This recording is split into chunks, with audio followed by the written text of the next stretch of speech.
The city of Portland, Oregon, awaiting a judge's decision on whether to allow the Trump administration to deploy National Guard troops to that city.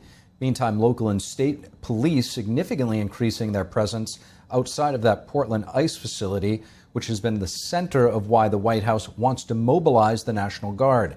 NTD Correspondent Jason Blair is standing by in Portland now. Good evening, Jason. What is the latest on the National Guard situation? Hey, Steve. So a judge with the Ninth Circuit Court of Appeals did originally say she was going to make a decision by Monday. However, I still have not heard anything about her decision yet. However, the court does technically have until Tuesday at 5 p.m. local time here in Portland to make that decision, and that decision could temporarily allow the Portland National Guard to be deployed here in Portland, or actually the Oregon National Guard to be deployed here in Portland while a court case plays out in the courts. It is only about 4:30 p.m. here in Portland, so it's still possible we might hear from that judge today.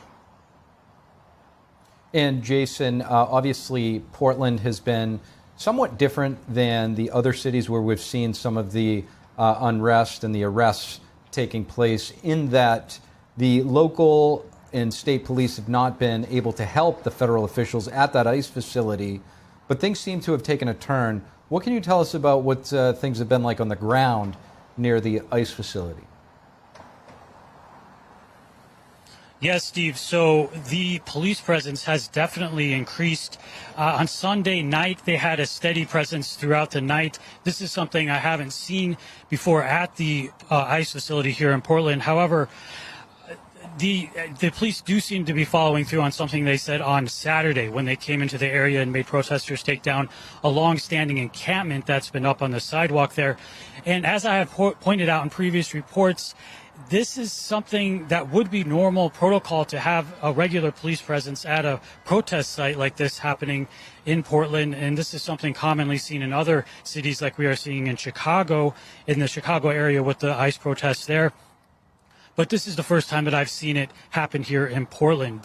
And despite the police presence there, however, there have still been some physical altercations over the weekend.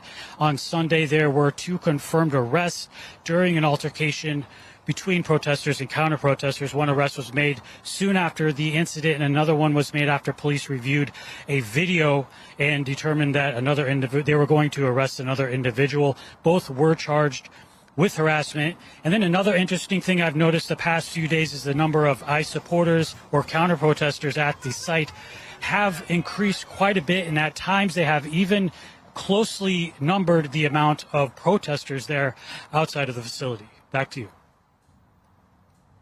NTD's Jason Blair live on the ground in Portland. Continue to watch what takes place there and if the National Guard eventually comes. Jason, thank you.